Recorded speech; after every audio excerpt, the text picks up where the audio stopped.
बिना बिजली का गांव। बंसीपुर नाम का एक गांव था जहां साल भर से मौसम के खराब होने के कारण बिजली नहीं आती थी। बंसीपुर गांव कभी उजाले के नाम से जाना जाता था, पर आज उस गांव में चारों तरफ अंधेरा छाया हुआ था। ऐसे मानो जैसे सभी लोग बरसों पुराने बिना बिजली के जमाने में जी रहे थे। ऐसे ही एक दिन गांव की सारी औरतें कुएं पर से पानी लाकर अपनी सारी जरूरत को पूरा करती थी। ऐसे ही एक दिन आहा, थक गई रे, मैं तो साल भर से इस कुएं से पानी खींचते हुए परेशान हो गई। अब ना खींचता मुझसे इस कुएं से पानी, मेरे तो कमर में दर्द रहने लगा। अब दर्द हो या कुछ भी हो बहन, घर के काम तो सारे करने ही पड़ेंगे। ये भी कुआं है जिसको एक साल पहले कोई देखता तक नहीं था, और आज देख लो इस कुएं की कितनी अहमियत है। सही कह रही हूँ बहन, जब से गांव की बिजली गई है इस कुएं ने अपनी अहमियत बता दी है, और बिजली न आने से सारी बिजली से चलने वाली चीज बंद पड़ी है। बस काम में आ रहा है तो बस ये कुआं। काश उस दिन गांव में वो तेज तूफान और आंधी ना आई होती जिस वजह से तार टूटकर बिजली का ट्रांसफार्मर ना पुकता, तो आज हमारे गांव में भी बिजली होती। ऐसे सब मिलकर अपने बिना बिजली वाले गांव की दुख दर्द पीड़ा एक दूसरे को सुनाने लगती हैं, और कुछ देर बाद सब अपने घर चली जाती हैं। एक दिन नंदिनी कुएं से पानी लाकर घर पर कपड़े धो रही थी, तभी खुद से कहती है, हे भगवान, इस गर्मी में तो पूरे शरीर का पानी ही निचोड़ जाता है। पहले कुएं से पानी खींच कर लाओ और फिर हाथ से कपड़े धो। क्या फायदा दहेज में वॉशिंग मशीन मिलने का, इसको तो अब मैं बेच ही दूंगी। ऐसे ही एक दिन अंजना गर्मी में हाथ के पंखे से हवा कर रही थी, तभी अंजना अपनी सास से कहती है, आहा, गर्मी, किस काम का एसी जब देखो बंद पड़ा रहता है। इसे उतरवा कर बिकवा देना बहू, बिना बिजली के गांव में इस एसी का कोई मोल नहीं है। ऐसे ही एक दिन शाम होते ही सारे गांव में गुप्त अंधेरा छा गया था, और गांव के सभी आदमी शाम को दिन ढलने से पहले ही काम पर से अपने अपने घर वापस से आ जाते हैं, क्योंकि पूरे गांव में लाइट न होने की वजह से पूरे गांव में घुप अंधेरा हो जाता है, जिससे पास खड़ा इंसान भी नहीं दिखता था। तभी रात को सुनील अपनी पत्नी से कहता है, माला, अब अंधेरा काफी हो गया और पास के सभी लोगों के भी दरवाजे बंद हो गए। तुम भी घर का दरवाजा लगा दो, मैं ऊपर छत पर बिस्तर कर लेता हूँ। अंधेरा होते ही सभी गांव के लोग अपने अपने घर के दरवाजे लगा लेते थे, और माला भी अपने घर का दरवाजा लगाकर मोमबत्ती के उजाले में छत पर चली जाती है, फिर बिस्तर पर जाकर लेट जाती है। जैसे ही माला की आंख लगती है तभी माला को अपने घर के दरवाजे के बजने की आवाज आती है। उसी वक्त माला अपने पति सुनील को जगाकर कहती है, अजीब, इतनी रात को हमारे घर पर कौन आया होगा? मैं देख कर आता हूँ।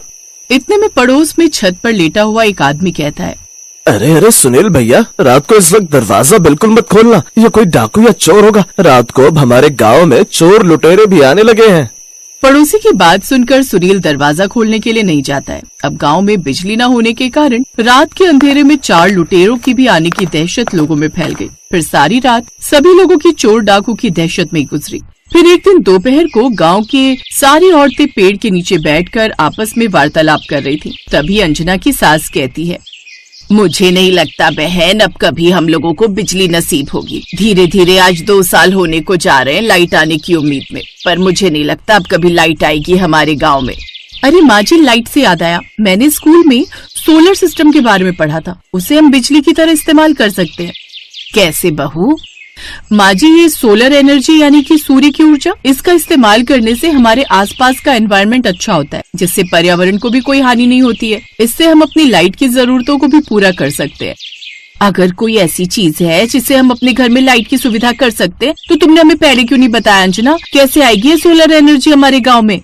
इसके लिए हम सबको अपने अपने घर की छत के ऊपर सोलर प्लांट लगवाना होगा, जो सूरज की किरणों से चार्ज होगा, और उससे हमें एनर्जी मिलेगी। ये थोड़ा महंगा जरूर होता है, पर हालातों को देखते हुए बस अब यही नजर आ रहा है। गांव की सभी औरतें सोलर पैनल लगवाने के लिए तैयार हो गई, और अगले दिन ही गांव की सभी औरतों ने अपनी अपनी छत पर सोलर पैनल लगवा लिए, जिससे गांव के कुछ घरों में बिजली आ जाती है। तभी नंदिनी अपनी सास से कहती है, माँ जी देखो, टंकी में 2 साल बाद पानी आया है। ये तो तुम सही कह रही हो बहू, पर ये सोलर पैनल हमको महंगा पड़ा है। गांव में अभी आधे से ज्यादा घर हैं जिनमें अभी लाइट नहीं थी, क्योंकि वो लोग इस सोलर पैनल का खर्चा नहीं उठा पाएंगे। ये तो आप सही कह रही हो माँ, हमारे घर तो रोशन हो गए, पर अब भी ऐसे घर हैं जो बिना रोशनी के पड़े हैं।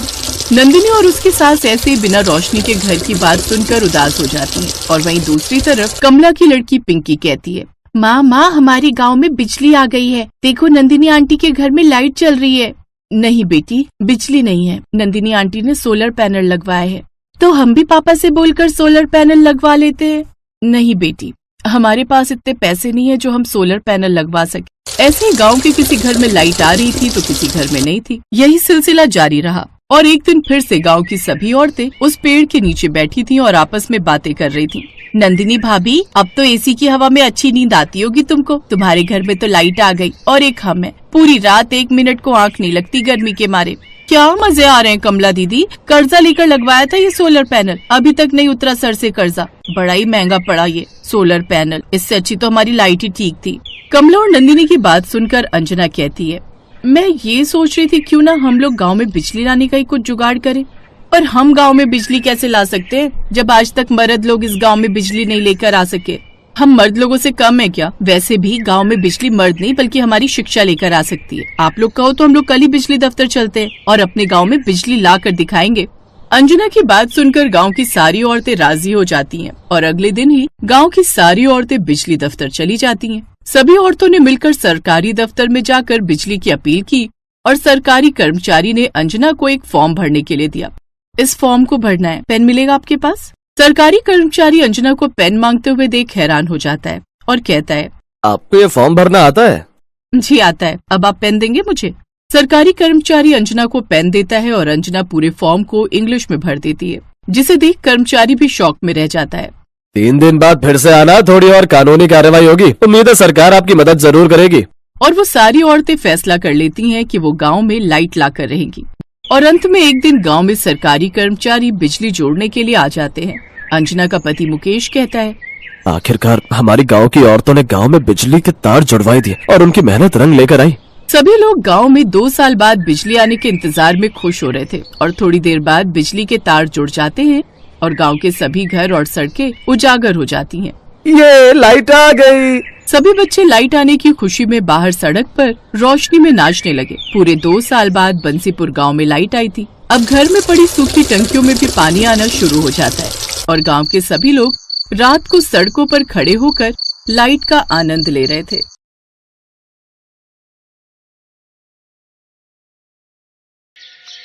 माँ जी, मैं जल्दी से कपड़े धोकर आ जाती हूँ, नहीं तो भीड़ लग जाएगी नल पर। बहू भरी गर्मी में कहाँ जाएगी कपड़े धोने? मुझे तो डर है कहीं तू बीमार न पड़ जाए। माँ जी आप जाने दो मुझे कपड़े धोने, नहीं तो फिर शांति आंटी की बहू पूरे कुनबे के कपड़े लेकर धोने बैठ जाएगी, जिससे शाम तक नंबर नहीं आएगा। ठीक है तेरी मर्जी, चली जा कपड़े धोने। रीता कपड़े लेकर नल पर धोने चली जाती है। ये कहानी है एक गरीब परिवार की जो जौनपुर गांव में रहता था। उस गांव में बिजली आने का कोई साधन नहीं था। उस परिवार में एक सास और उसकी एक बहू, एक बेटी और 2 बेटे रहते थे। बड़ा वाला बेटा उमेश गांव में रहता था, जो मेहनत मजदूरी करके अपना घर चलाता था, और दूसरा बेटा सौरभ शहर में रहता था और एक रोज वो शहर की लड़की से ही शादी कर लेता है। शादी के बाद अपने गांव में कुछ दिनों के लिए रहने आता है और जैसे ही उसकी सास अपनी छोटी बहू को देखती है, उसको घर के बाहर ही रोक देती है। ये लड़की अंदर नहीं जाएगी। पर माँ क्यों? ये बहू है आपकी।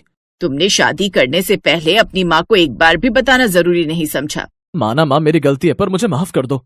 कमला अपनी बेटी की खुशी के लिए रिंकी को अंदर बुलाती है और उसे अपनी बहू स्वीकारती है। थोड़ी देर बाद जब रात होने लगती है तो सारे गांव में लाइट की जगह मिट्टी के दिए जलने लगते हैं, जिसे देखकर रिंकी अपनी सास से बोलती है, माँ जी ये गांव के किसी भी घर में और हमारे घर में लाइट क्यों नहीं चल रही है? बहू लाइट? हमारे गांव में बिजली नाम की तो कोई चीज ही नहीं है जो लाइट चलेगी। हम सभी लोग अपने कामों को दिन ढलने से पहले ही निपटा लेते हैं और रात दिए जलाकर काटते हैं। क्या? ये क्या कह रही हो माँ जी आप? इतनी भयंकर गर्मी में वो भी बिना लाइट के कैसे रहती हो आप? रिंकी अपनी सास की बात को सुनकर बुरी तरह से चौंक गई और उसको यकीन नहीं हुआ कि यहाँ इस गांव में लाइट नहीं है। फिर आधी रात को रिंकी अपने पति को जगाती है। ये कहाँ लेकर आ गए हो तुम मुझे? मैं चैन की सांस भी नहीं ले पा रही हूँ। पता भी है कितनी गर्मी लग रही है। अरे यार रिंकी सो जाओ, ये कोई समय उठाने का? आँख बंद करके सो जाओ, नींद आ जाएगी। सौरभ ऐसे बोलकर सो जाता है और रिंकी सारी रात करवट बदलती रही और पूरी रात गर्मी की वजह से सो नहीं पाई। पूरा घर कैसे खर्राटे मारकर सो रहा है भरी गर्मी में। इंसान ही है ना ये सब। हे भगवान, तुमने मुझे कहाँ लाकर पटक दिया। फिर अगले दिन वो अपनी सास से कहती है, माँ जी मैं सारी रात नहीं सो पाई हूँ इस गर्मी में, अब तो नहाकर ही ठंडक मिलेगी मुझे। माँ जी पानी कहाँ पर रखा है? नहाने जाना है मुझे। छोटी बहू अगर तुमको नहाना है तो हैंडपंप के नल से पानी खींच कर ले आओ और नहा लो। अपनी ननद के साथ चली जाओ, हम सब भी ऐसे ही नहाते हैं। ये सुनकर रिंकी हैरान हो जाती है और मन ही मन कहती है, हे भगवान, ये कहाँ आकर फंस गई मैं। यहाँ से अच्छा तो मेरा शहर था जहाँ शावर खोलो और जितना मन करे नहाओ। थोड़ी देर बाद रिंकी नल से पानी भर कर लाती और तब आकर नहाती है। ऐसे धीरे धीरे रिंकी को गांव में आए हुए 3 दिन बीत गए। एक दिन रिंकी की जेठानी रीता खाना बना रही होती है और रिंकी से कहती है, सुनो देवरानी जी, जरा ये मसाला पीस कर देना। हाँ जेठानी जी, क्यों नहीं, मिक्सी कहाँ पर है? अरे देवरानी जी, आप भी कैसी बात करती हैं? हम लोग तो सिलबट्टे पर मसाला पीसते हैं। ये क्या होता है जेठानी जी? ये बिना लाइट के चलने वाला जुगाड़ है देवरानी जी। इस सिलबट्टे पर पिसे मसाले की सब्जी भी एकदम दमदार बनती है। जब रिंकी रीता को मसाले पीसते हुए देखती है कि क्या आफत है, पत्थरों से मसाले पीसते हैं यहाँ के लोग, छी, अभी तो पता नहीं क्या क्या देखने को मिलेगा। एक रात रिंकी के पेट में अचानक दर्द हुआ जिससे उसे पोटी आने लगी, लेकिन घर में रात को पानी भी खत्म हो गया था और नल भी दूर था। माँ जी, मेरे पेट पे बहुत तेज दर्द हो रहा है और पानी भी नहीं है घर में। माँ जी कुछ करो जल्दी से। क्या माँ जी कर रही है? किसने बोला था रात को इतना ज्यादा खाने के लिए? माँ जी जल्दी करिए, निकल जाएगी नहीं तो। यहीं निकल जाएगी तो एक काम कर, यहीं कर दे, और नहीं तो मेरे सर पर कर दे। ना जाने किस आफत की पुड़िया को लेकर आए है हमारी छाती पर मूंग दलने। अरे सबर कर, पानी का इंतजाम कर रही हूँ। तभी रीता पड़ोस से पानी की बाल्टी लेकर जाती है और तब इसके बाद रिंकी पॉटी करके आती है। लेकिन इन सब से रिंकी अब काफी परेशान हो गई थी और वो अब अगले ही दिन अपना बैग पैक करने लगती है। सौरभ जी, इस गांव में बिजली न होने के कितने नुकसान है। बिजली के कारण घर में मोटर नहीं लग सकती, जिस कारण पानी लाने के लिए भी हमें बाहर हैंडपंप से पानी भरना पड़ता है। कल रात को मेरे साथ इमरजेंसी हो गई। अगर मान लो मेरी जगह कोई और बच्चा या बूढ़ा होता तो उसे भी यही सब परेशानियां झेलनी पड़ती। नहीं, मैंने तो बस अब तय कर लिया कि अब मैं इस घर में और नहीं रहूंगी। मैं जा रही हूँ यहाँ से। अब चलिए आप भी यहाँ से बहुत रह लिया, हम इस गाँव के ससुराल में जहाँ बिजली का नामो निशान नहीं है। एक एक दिन मेरा किश्तों में कट रहा है। यहाँ गर्मी के मारे जान निकल रही है, ना लाइट है, ना पानी है, ना एसी है। एसी तो बहुत दूर, एक पंखा तक नहीं है। कल दिन निकलते ही हम शहर चलेंगे। देखो रिंकी, यहाँ मेरे माँ बाबूजी हैं और मैं उनके पास कुछ दिनों के लिए रहने आया। तो मेरे लिए थोड़ा गर्मी बर्दाश्त नहीं कर सकती? अरे ये भी तो इंसान है, रह रहे ना। अगर मेरी खुशी के लिए कुछ दिन रह लोगी तो कोई पहाड़ नहीं टूट जाएगा। रिंकी पत्नी की खुशी के लिए गांव में बिना बिजली के रहना सीख जाती है और सबके साथ मिलजुल कर रहने लगती है। ऐसे ही एक हफ्ता गुजर जाता है और फिर एक दिन सुनीता, माँ जी देखो ना, मैंने कितने मन से पालक पनीर बनाया था, सब गर्मी के कारण खराब हो गया। काश भाभी हमारे गाँव में भी बिजली होती तो एक फ्रिज होता जिससे ये रोज रोज का नुकसान नहीं होता। बेटी, इस गांव में कभी भी बिजली नहीं आने वाली। पूरी जिंदगी निकाल दी मैंने अपनी ऐसे ही। वहीं खड़ी रिंकी अपने परिवार की परेशानी देख मन ही मन ठान लेती है कि अब इस गांव में वो बिजली लाकर ही रहेगी। माँ जी, अब इस गांव में बिजली की सुविधा ला कर रहूंगी, जिससे इस गांव को और हम लोगों को बिजली के कारण होने वाली सारी परेशानी से छुटकारा मिल जाएगा। बस बस रहने दे बहू, तू कितने बड़े बड़े गांव के मुखिया यहाँ बिजली ना ला सके, तू बिजली लाएगी यहाँ। माँ जी, मैं आपसे और सभी गाँव वालों से वादा करती हूँ कि मैं इस गांव में बिजली ला कर रहूंगी। अब रिंकी बिजली विभाग के ऑफिस जाती है और इस बारे में इंक्वायरी करने लगती है। कितने समय से जौनपुर गांव में बिजली नहीं है, लोग यहाँ परेशान पड़े हुए, आखिर प्रशासन कर क्या रहा है? ए मैडम, प्रशासन जो मर्जी करे तो मैं इससे कहा, हमारी मर्जी नहीं देते उस गांव में बिजली, बोले क्या कर लोगी? बड़ी बदतमीज है आप। लेकिन डोंट वरी, मैं भी आपसे ऊपर के ऑफिसर के पास जाऊंगी, लेकिन जौनपुर गांव को बिजली दिलवा कर ही रहूंगी। ये कहकर रिंकी उस सरकारी दफ्तर से बाहर आने लगती है। तभी उसे वहाँ काम करने वाला गार्ड सबकी नजरों से बचते हुए बोलता है, रुकिए मैडम, जौनपुर गांव के लिए बिजली का प्रस्ताव तो सरकार की तरफ से कब का पास हो चुका है, लेकिन कुछ भ्रष्टाचारी अधिकारी हैं जो इस गांव में बिना कमीशन लिए बिजली पास ही नहीं कर रहे। पूरे 30 लाख की डिमांड है उनकी, और अब गांव के गरीब लोग इतना पैसा कहां से लाएं? लेकिन तुम्हें ये सब कैसे पता? क्योंकि मैं भी उसी गांव में रहता था, लेकिन बिजली न होने के कारण मेरे छोटे छोटे पोता पोती को काफी दिक्कत होने लगी थी, जिस कारण मुझे मजबूरी में वो गांव छोड़ना पड़ा। और यहाँ नौकरी करते हुए मुझे पता चला कि गांव तक बिजली न पहुंचने का असली कारण भ्रष्टाचारी लोग हैं। ओह, तो ये बात है। इसका मतलब भ्रष्टाचारी लोग जौनपुर गांव और बिजली के बीच रोड़ा बने हुए हैं। लेकिन अब मुझे उस रोड़े को बीच से हटाना ही होगा। आपको मेरा एक काम करना होगा। क्या आप मुझे उस अधिकारी से मिलवा सकते हैं? हाँ बिटिया, अपने गाँव की भलाई के लिए मैं कुछ भी करूँगा। रामदीन यानी कि वो गार्ड रिंकी को उस अधिकारी से मिलवा देता है। ओ, तो आप कानपुर गांव को बिजली दिलवाना चाहती हैं? ठीक है, मिल जाएगी, लेकिन इसके लिए आपको पूरे 30 लाख रुपए देने होंगे। बोलो, दे पाओगे इतनी कीमत? लेकिन ये तो साफ साफ तुम घूस मांग रहे हो। एक सरकारी अधिकारी को ये सब शोभा नहीं देता। ए ज्ञान की देवी, हमें तेरा ज्ञान नहीं सुनना। अगर देना ही चाहती है तो रिश्वत दो हमें, वो भी पूरे 30 लाख रुपए। रिंकी ने उसकी ये सब बातें अपने फोन में रिकॉर्ड कर ली थी। अब वो सीधा पुलिस के पास जाती है और उसे जेल में डलवा देती है। अब ये बात मीडिया में आग की तरह फैल जाती है, जिसके बाद जौनपुर में जल्दी से सरकार की तरफ से बिजली पहुंचा दी जाती है। रिंकी ने जैसा बोला था वैसा ही कर दिखाया। उसकी शिक्षा और ज्ञानता के कारण अब उस दिन से पूरे जौनपुर गांव में बिजली आ जाती है। Best buddies hello friends, Thanks for watching this video. अगर आपको ये वीडियो पसंद आया है तो प्लीज लाइक, सब्सक्राइब, कमेंट्स करें इस वीडियो पर और हाँ, शेयर करना भी ना भूलें। और भी मजेदार वीडियो देखने के लिए नीचे दिए गए बेल आइकॉन को दबाएं। देखते रहिए बेस्ट बडीज।